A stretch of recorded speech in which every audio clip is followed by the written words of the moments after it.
और अभी सचिव जी ने मुझे एक पट्टिका बनाया, मैंने देखा क्या लिखा है इस पर। उस पर लिखा है जय श्री राम। तो हम लोग एक बार जोरदार नारा लगाएंगे, जय जय श्री राम, जय जय श्री राम, भारत माता की जय, भारत माता की जय। आप सभी को मैं आशीष सोलंकी, पुत्र मुनीन्द्र सिंह सोलंकी, सभी बड़े बुजुर्गों के चरणों में शीश झुका के प्रणाम करता हूँ। माता बहनों के चरणों में, एक माता बहनों के चरणों में शीश झुका के प्रणाम करता हूँ। और आज की जो सभा का आयोजन हुआ है, आप सबको पता है कि हमारे मोदी जी जैसे ही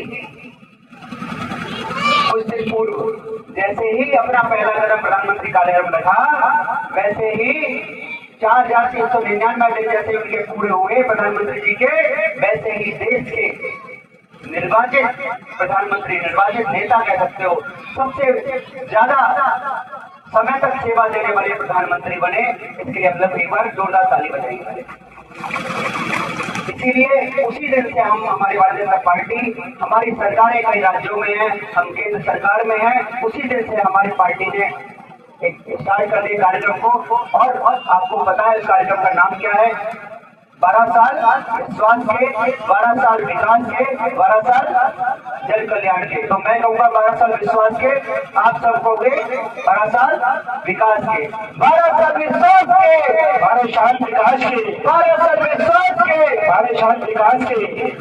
अच्छा, नारा क्यों लगाए पता है? जैसे आपकी नींद खुल जाए, क्योंकि हमारे भैया ने बहुत अच्छा सुनाया, समझाया, और मुझे नहीं लगता कि मुझे ज्यादा बोलने की जरूरत है, क्योंकि लगभग ज्यादातर चीजों को भाई भैया रख चुके हैं आपके समक्ष। मैं थोड़ी थोड़ी बातों को रखूंगा, बहुत जल्दी अपना भाषण विराम दे दूंगा। तो आपको पता है कि हमारे मोदी जी ने सबसे ज्यादा, अगर उनका मुख्यमंत्री का कार्यकाल देखा जाए, उनका प्रधानमंत्री का कार्यकाल देखा जाए, तो लगभग 25 वर्ष तक निर्वाचित नेता के रूप में उन्होंने सेवा दी है। और हमारे प्रधानमंत्री जी ऐसे नेता हैं जो खुद को प्रधानमंत्री नहीं मानते हैं, खुद को क्या मानते हैं?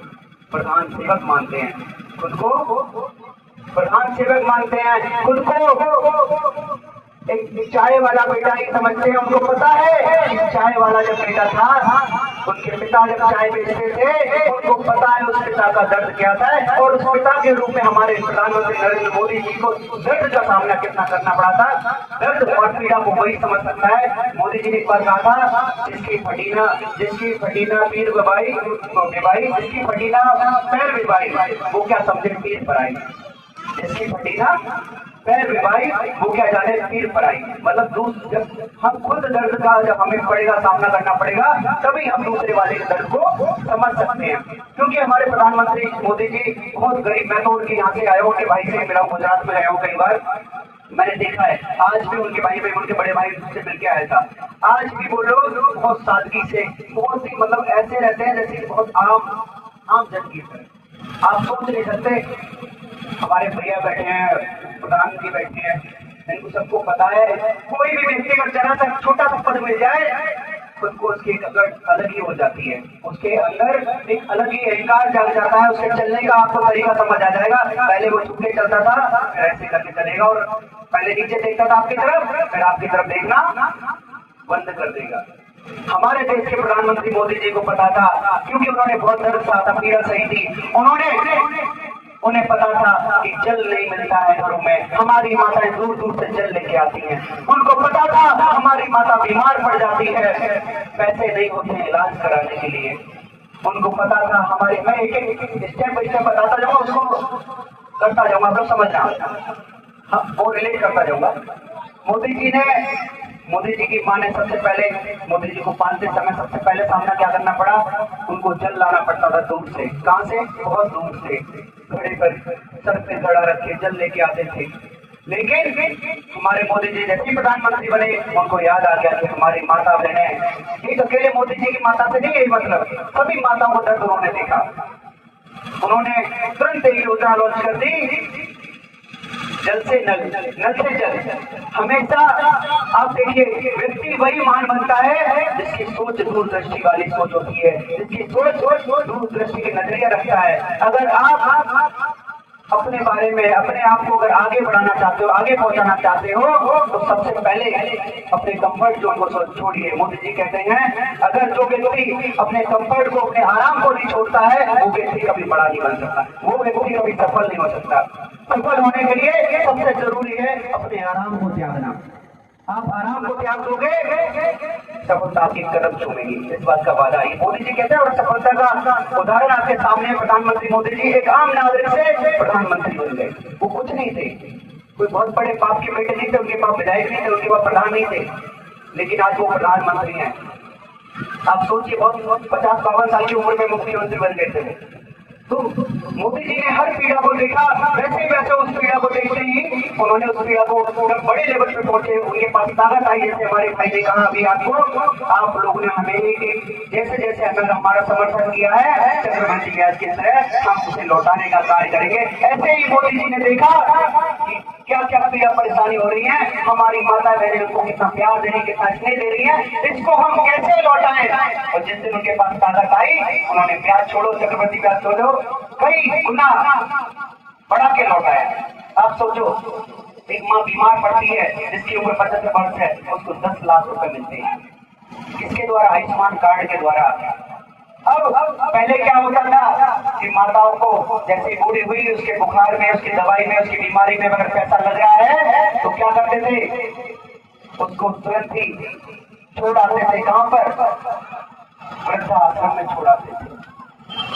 आज का जो सबको पता है कि मोदी जी पेंशन भी देते हैं, हमारी माता बहनों को, विधवा माता बहनों को पेंशन भी देते हैं। अब उसको लालच हो गया, इलाज में तो रुपए भी मिल जाएगा, इलाज कराना पड़ेगा नहीं, इलाज तो चलो माई का हो जाएगा, क्यों उसे वृद्धाश्रम में छोड़ के चलो घर भी रख लेते हैं।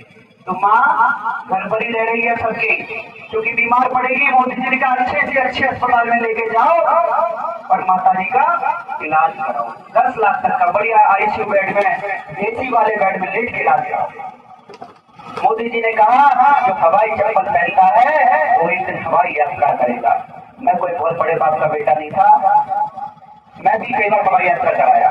क्यों कराया? क्योंकि मोदी जी ने कहा था, और मोदी जी ने वो कर दिया। क्योंकि पहले लगते थे 20,000, 25,000, 50,000 फ्लाइट के, अब लगते 3,000, 2,500, 2,500 ऑफर लग जाता, 2,500 में काम हो जाता कभी कभी।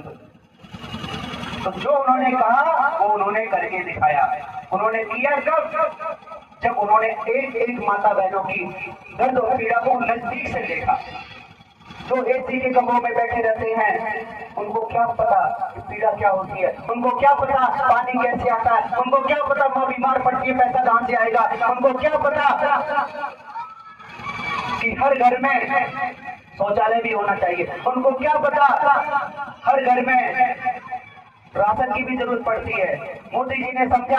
आपको पता है हमारे प्रधानमंत्री मोदी जी आपदा में अवसर ढूंढने वाले मोदी जी हमारे प्रधानमंत्री हैं, जो आपदा को, जो परेशानी को भी अवसर बना लेते हैं। जब देश में कोरोना आया, आप सबको पता है कितनी बड़ी महामारी थी, सारे देश चुप के बैठ गए अपने अपने घरों में।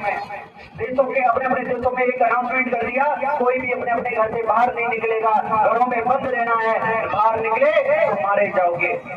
इसलिए सब लोग अपने अपने घरों में बैठना शुरू कर दिए। लेकिन मोदी जी ने अपने देशवासियों को कहा आप चिंता मत करो। जो मजदूर रेहड़ी पटरी लगाता था उसकी रेहड़ी पटरी बंद हो गई। वो केला की दुकान पे जाता था, केला देना बंद हो गया, बेचना बंद हो गया। कोई परचूनी की दुकान चलाता था, परचूनी की दुकान में ताला पड़ गया, क्योंकि बाहर निकलना खतरे से खाली नहीं था। लेकिन हमारे प्रधानमंत्री मोदी जी ने कहा आप डरना मत, आप भयभीत मत होना इस आपदा से, हम आपको घर बैठे अनाज देंगे, घर बैठे आपको तेल देंगे, घर बैठे आपको नमक देंगे, घर बैठे आपको चीनी देंगे, घर बैठे आपको दाल देंगे। दिया या नहीं दिया? बताओ मिला या नहीं मिला? हाथ उठाओ। मिला? किस किस को मिला? और सबसे बड़ी बात ये, सबने अपना अपना घर भर लिया। इतना इतना पैसा, इतना इतना अनाज मिला कि सबने अपना अपना कंटेनर भर लिए, भर भर के बैठ गए। अब उससे हुआ क्या? कुछ दिन में कोरोना हो गया खत्म। मोदी जी ने कहा कोई बात नहीं, कोरोना खत्म हो गया है ना, आप सब अपने अपने काम पे जाइए, काम करिए। जो परचूनी की दुकान चलाता था, देखो मैं बातचीत कर रहा हूँ, मैं भाषण नहीं दे रहा हूँ, बातचीत। अब आप तक आवाज कैसे पहुंचेगी? माइक के द्वारा से माइक पकड़ा मैंने। तो मोदी जी ने कहा अब सब लोग अपने अपने दुकान अपने अपने काम पे जाइए, जो दुकान करता था वो दुकान पे जाइए, जो रेडी पटरी चलाता था रेडी पटरी जाइए, जो रिक्शा चलाता था वो रिक्शा चलाए, कोई भी डरे नहीं और आराम से काम करिए। आपको राशन मिलता था फ्री में मिलता रहेगा और मिलता रहा। हमारे जो एसी के कमरे बैठते थे, पप्पू जानते हो ना पप्पू, और पप्पू कौन है मैं बताना नहीं था, समझ गए होंगे सब लोग। वो कहते थे मोदी जी तो बताओ सबको अभी भी रुपए वो दे रहे हैं, राशन दे रहे हैं, क्यों राशन दे रहे हैं, क्या जरूरत है राशन देने की सबको, इनको आदमी बना दे रहे हैं लोगों को। लेकिन उनको नहीं पता था हमारे मोदी जी बहुत दूर तक का सोचते हैं, बहुत दूर तक का देखते हैं। मोदी जी को पता था कि हम इन्हें राशन देते रहेंगे तो जो इनकी इनकम होगी उस इनकम से क्या होगा, ये अपने बैंक में जमा करेंगे और बैंक में जमा करेंगे तो इनकी आर्थिक स्थिति मजबूत होगी। और इतना पैसा लोगों ने जोड़ लिया कि देश के 25 करोड़ लोग गरीबी से बाहर आ गए। कितने लोग? 25 करोड़ लोग गरीबी से बाहर आ गए। उसका सबसे बड़ा कारण था मुफ्त राशन। अगर मोदी जी ने मुफ्त राशन नहीं दिया होता तो 25 करोड़ लोग गरीबी से बाहर नहीं आते, 25 करोड़ लोग मारे जाते, जीवित नहीं होते, वो भूख से मर गए होते। हमारे देश के प्रधानमंत्री हर गरीब की चिंता करते हैं, हर वर्ग की चिंता करते हैं, जात पात से दूर होकर काम करते हैं। जैसे भैया ने बताया सबका विकास सबका विश्वास वाला हमारी पार्टी काम करती है, किसी का भेदभाव नहीं। अगर सड़क बनेगी तो सबके लिए सड़क बनेगी, पानी अगर हर घर जल वाली व्यवस्था चल रही है वो सबके लिए है। लगभग आपको पता है 12 करोड़ शौचालय बने हैं। कितने करोड़? 12 करोड़। मैं 2017 से पहले मैं आ रहा था ईटा से सुरपुरा, तो मुझे एक माता मिली। उस माता ने मुझे बताया, रो रही थी, एक भाई साहब से माता साथ थी, बिल्कुल सच बता रहा हूँ आपको, झूठ नहीं बता रहा। और वो रो रही थी, रोके मैंने उससे पूछा माता क्या हुआ है, तो माता कह रही थी, ये 17 से पहले की बात बता रहा हूँ आपको मैं, कि मेरी बेटी को सोच के लिए गई थी, मेरी बेटी, उसको मैं जाति सूचक शब्द यूज नहीं करूंगा, उस जाति में बताई उन्होंने, वो क्योंकि स्वयं भी उसी जाति की थी जिसका भी गाना बज रहा था। तो उसको उठा के, उस बेटी को जो सोच के ले गई थी उसको उठा के 2 जवान लड़के उठा के ले गए, उसके साथ दुराचार किया और उसके साथ दुराचार करने के बाद भी उनका मन नहीं भरा, उसका मुंह ईंट से कुचल कुचल के फोड़ दिया। उस बहन के बहुत पीड़ादायक मृत्यु हुई। और मैंने पूछा आप रो क्यों रही हो, क्या इसकी FIR नहीं हुई? तो उन्होंने बताया मेरी FIR भी दर्ज नहीं हुई है, हम दर दर भटक रहे हैं, हमारे बच्चे को कोई न्याय नहीं मिलता है। क्या आज संभव है ऐसा? आज हमारी कोई बहन को छू के दिखाए, अगले चौराहे से कौन खड़ा मिलेगा? यमराज खड़ा मिलेगा। कौन खड़ा मिलेगा? मिलेगा या नहीं मिलेगा? आज 8-9 बजे मैं आ रहा हूँ, मैं घूम रहा हूँ क्षेत्र में, देखता हूँ बहन बेटी लगातार घूम रही है, किसी को कोई दिक्कत नहीं कहीं पहले। अगर जीवन होगा तभी तो सब कुछ है, जिंदगी है तो सब कुछ है, जिंदगी नहीं है तो कुछ भी नहीं है। देश हमें देता है सब कुछ, हम भी तो कुछ देना सीखे। देश हमें बहुत कुछ दिया है तो हमारा भी कर्तव्य बनता है कि हम भी उसको कुछ लौटाएं। आपको क्या लौटाना है? आपको लौटाना है जो हम हमारे भैया ने बताई, आपको योजनाएं बताई। मैं आपको कुछ बातें बता रहा हूँ, आप खुद भी समझदार हो, टीवी टेलीविजन और आजकल सोशल मीडिया का जमाना, सब कुछ सबको पता है, तो उसका प्रचार प्रसार करिए। अच्छा आपको पता है ये भय मुक्त वातावरण कैसे बना? क्या योगी जी ने बनाया है? बताओ मुझे, कौन बताएगा? ये भय मुक्त वातावरण जो बना है अपने प्रदेश में, वो किसने बनाया? बस 2 मिनट के बाद अपनी बाड़ी को विराम दूंगा, मैं जल्दी बताऊं कौन बताएगा किसने बनाया है? हाथ उठा बताओ ना जल्दी, कोई बताएगा? योगी जी ने नहीं बनाया है। बताए किसने बनाया? आप सबने बनाया है। आप सबके एक वोट से भारतीय जनता पार्टी की सरकार आई और आप सबने ही योगी जी को चुना। अगर आप सब भारतीय जनता पार्टी को नहीं चुनते तो कभी योगी जी मुख्यमंत्री नहीं होते। इसलिए मुक्त वातावरण बनाया है, आप सभी ने बनाया। तो एक बार अपने ताली हो जाती है जोरदार तरीके से। आपको पता है आज हमारा देश जल थल नभ तीनों में आगे बढ़ रहा है। जो पाकिस्तान मेमना हमसे कहता था, हमारे सैनिकों की गर्दन काट के ले जाता था, हेमराज की गर्दन काट के ले गया, आज अगर वो एक गोली भी चलाता है ना तो जैसे पता जवाब किससे दिया जाता है? आप सब बता दो किससे जवाब देते मोदी जी? गोली का जवाब? गोली का जवाब गोले से देते हैं। उधर से अगर एक गोली चलेगी तो उधर से क्या आएगा? गोला आएगा। तो ऐसी आपने सरकार चुनी है, इसका क्रेडिट मोदी जी को नहीं, मोदी जी से पहले आप सबको जाना है। इसलिए हम सब अपनी जिम्मेदारी, मैंने भी कहा देश हमें देता है सब कुछ, इसलिए हम सबकी जिम्मेदारी है। यहाँ पर अगर हम आए हैं तो सबसे जरूरी चीज यही है कि हम यहाँ से ये चीज लेके जाएं कि हमें भी अपने देश के लिए कुछ करना है, हमारा भी कुछ योगदान बनता है इस देश के लिए, माँ भारती के लिए हमारा भी योगदान बनता है। हम भी मैं ये नहीं कह रहा भारतीय जनता पार्टी के वोट के लिए अपील करें आप जाके घर घर जाए, मैं ये बिल्कुल नहीं कहूंगा, लेकिन जो माँ भारती के लिए अच्छा होगा उसको आप चुनिए, जो हमारे सनातन धर्म के लिए अच्छा होगा उसके लिए चुनिए।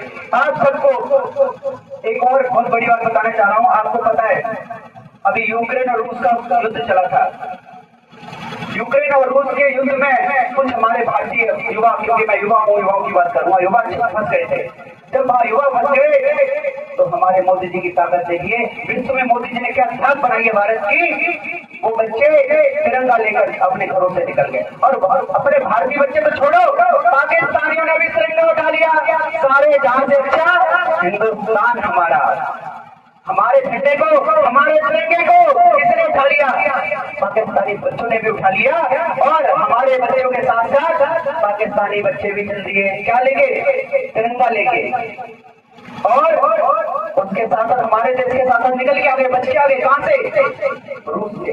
तो ये है अपने मोदी जी की योजना, नीति। मैं आपसे एक बात और कहूंगा, अगर आप सभी लोग जागरूक बन जाओगे, देखो हम लोग कितना भी बताएं बोले कुछ मतलब नहीं है उसका, सबसे जरूरी है कि हमारा आपका जागरूक होना, हम और आप भ्रमित ना हो। बहुत लोग आजकल मोबाइल पे गलत गलत वीडियो बना देते हैं कि मोदी जी ने तो उसको गाली दी, मोदी जी ने तो ये कर दिया, मोदी जी ने तो वो कर दिया, जबकि मोदी जी ने तो काशी विश्वनाथ कॉरिडोर बना दिया, मोदी जी ने तो सोमनाथ कॉरिडोर बना दिया, मोदी जी ने तो केदारनाथ कॉरिडोर बना दिया। आप देखिए, आप केदारनाथ जाइए, आप बद्रीनाथ जाइए, आप गंगोत्री जाइए, आप यमुनोत्री जाइए, आप सड़कें देखिए, सड़कों का जाल बना दिया। ऐसा सड़क बुलेट ट्रेन से लेके आप जाओ, बुलेट ट्रेन, मेट्रो ट्रेन, बहुत छोटे एरिया में कुछ टाइम, आज कई जगह मेट्रो ट्रेन चल रही है। देश में 1-2 एम्स होते थे, आज देश में 25 एम्स है, जिसमें लगभग 22 एम्स संचालित हो चुके हैं, 20 एम्स चालू है, 5 एम्स प्रस्तावित है, बनने शुरू हो गए हैं। आप सोचिए, हम लोग लंबी लंबी कतारों में लगते थे, आज वो दौर आ गया है, लंबी लंबी कतारों में छोड़ो, आप ऑनलाइन से ही सब काम चल जाता है। मोदी जी ने कहा था कि आने वाले समय में आपका फोन ही आपका बटुआ होगा, तो बताओ बटुआ के काम करता है, फोन नहीं करता है। आपका आधार कार्ड इसमें, आपका पैन कार्ड इसमें, आपका बैंक पासबुक इसमें, और पेमेंट करना तो 10 रुपए का नोट थोड़ी निकालोगे आप क्या निकालते हो? क्या निकालते हो बताओ जल्दी से? पेटीएम, फोन पे, स्कैनर दो भैया और फटाफट कर देती है पेमेंट। तो ये कौन लाया?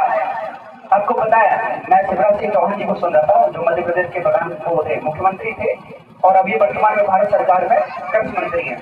तो उन्होंने एक बात बताई कि मोदी जी एक बार हमारी बैठक लेने आए मध्य प्रदेश में, तो मोदी जी ने कहा कि अच्छा ये बताओ, सब में जो सारे पदाधिकारी अच्छे लेवल के बैठे हुए थे सर, तो सबसे पूछा अच्छा ये बताओ, आज से मतलब लगभग 20 साल पहले, 20-25 साल पहले, 2000 के आसपास, तो शिवराज जी शायद मुख्यमंत्री नहीं थे मध्य प्रदेश के। मोदी जी ने कहा अच्छा ये बताओ किस किस पर ईमेल आईडी है? सब ये क्या बोल रहे नरेंद्र भाई, केशुभाई पटेल जी और ये सब बड़े बड़े नेता बोलने लगे, लालकृष्ण आडवाणी, क्या बात कर रहे हो मोदी जी तुम? मोदी भाई क्या बोल रहे ईमेल ईमेल ईमेल क्या होता है? तो ये तब शिवराज सिंह चौहान जी बोल रहे थे कि मुझे 5 साल बाद समझ आया, अरे बाप रे बाप, ईमेल आईडी तो ये होता है। उस टाइम व्हाट्सएप नहीं होता था कि कोई भी फोटो भेज दो, कोई भी वीडियो भेज दो, कोई भी डॉक्यूमेंट भेज दो, उस टाइम ईमेल आईडी बहुत बड़ा काम करती है। तो सोचिए, मोदी जी को 5 साल पहले समझ आ जाता था कि क्या होना चाहिए। आप सोचिए मोदी जी को इतना इतना क्यों समझ आ जाता था? क्योंकि उनका विजन दूरदृष्टि वाला है। इसलिए मैं बार बार इसलिए कह रहा हूं कि हम सबको भी बड़ा सोचना चाहिए। और मैं इसलिए एक बात और आपसे कहना चाहता हूं, हमारे भाई बैठे हैं, हमारी माता बहन है, एक बार मेरी बात ध्यान से सुनो, माता नहीं सुन रही है। अच्छा बोलो राधे राधे, सब बोलो जोर से, राधे राधे राधे राधे। पता क्यों बोलवा रहा हूँ? क्योंकि ये बात बहुत जरूरी बता रहा हूँ। मैं चाहता हूँ हमारा एक मैं भी दूरदर्शी की सोच रखता हूँ, क्योंकि मैं प्रधानमंत्री मोदी जी को फॉलो करता हूँ, मैं उनसे बहुत सीखता हूँ। अगर मैं बताऊंगा उनके बारे में बहुत टाइम लगेगा, तो मैं अपना खत्म करना है, क्योंकि बहुत समय भैया भी बोले हैं, तो आप सब थक गए होंगे। और आप लोगों को बहुत बहुत धन्यवाद कि आप लोग संयम से सुन रहे हो। तो आप सभी को एक बहुत जरूरी बात बता रहा हूँ, माता बहने सुनो मेरी बात को। मैं चाहता हूँ मेरा पटियाली, सचिव साहब ने कहा क्षेत्र के बारे में भी बात करनी है थोड़ी सी, मेरा पटियाली बहुत आगे जाए। मैं चाहता हूँ एक एक युवा बहुत आगे जाए। मैं चाहता हूँ हमारे एक एक घर में 50,000 रुपए महीने का आए। वो कैसे आएगा? वो आएगा अगर आप अगर कर सकते हो तो आप करना, नहीं जैसे मुझे ताकत मिली मैं आपको करवा के दे दूंगा। पहली बात आपको बता रहा हूँ, क्या करना है, आपको क्या करना है, आपको अपने अपने घर में देखो, अपने व्यवसाय को बढ़ाओ। हम लोग क्या होते हैं, पिता अगर खेती कर रहा है 5 बीघा, तो 5 बीघा खेती पे ही आश्रित है। अगर कोई मजदूरी कर रहा है तो मजदूरी में मजे आ रहे हैं उसे।